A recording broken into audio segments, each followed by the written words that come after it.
سر قربانی کی فضیلت کے متعلق کچھ بیان فرمائیں۔ دیکھیے بہت ساری احادیث ہیں نبی کریم صلی اللہ علیہ وسلم کی جن میں قربانی کے فضائل کو بیان کیا گیا۔ میں آپ کی خدمت میں ایک حدیث مبارکہ بیان کرتا ہوں، ترمذی شریف کی روایت ہے۔ خلاصہ یہ کہ اللہ تبارک و تعالیٰ اس قربانی کے ہر بال کے عوض ایک نیکی عطا فرماتا ہے۔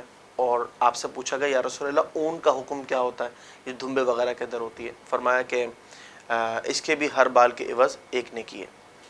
اب بات یہ ہے کہ یہ بال کتنے؟ ان گنت۔ تو نیکیاں کتنی؟ ان گنت، ان گنت، لا تعداد، بے شمار، یہ سارے مترادف الفاظ ہیں۔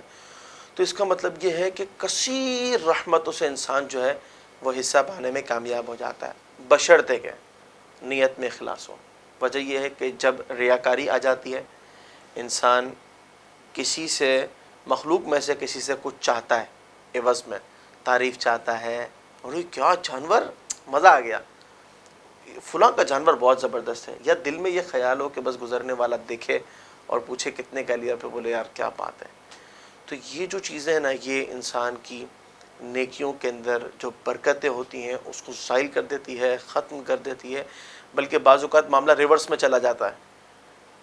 انسان جو ہے کرنے گیا ہوتا ہے نیکی، اور بہت بڑا گناہ جو ہے اس کا بوجھ اپنے سر پر رکھ لیتا ہے۔ تو ہمیں یہ چاہیے کہ اللہ تعالیٰ کا یوں شکر ادا کرے کہ رب کریم، بہت سارے لوگ تھے جو قربانی چاہتے تھے لیکن انہیں یہ توفیق نہ ملی، ان کے لیے اسباب مہیا نہ ہوئے۔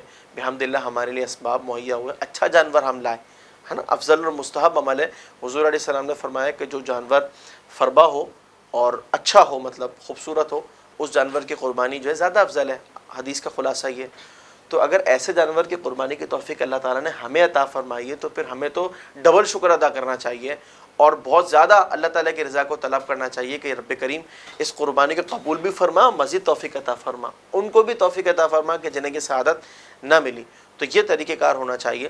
تو انشاءاللہ پھر رحمت رحمت، برکت برکت، یعنی ہر بال کے عوض نیکی، ان گنت ثواب، اور اللہ تبارک و تعالیٰ جسے چاہے بے حساب عطا فرمائے۔ تو رب کریم ہماری قربانیوں کو بھی قبول فرمائے اور ہماری نیتوں کے اندر اخلاص پیدا فرمائے۔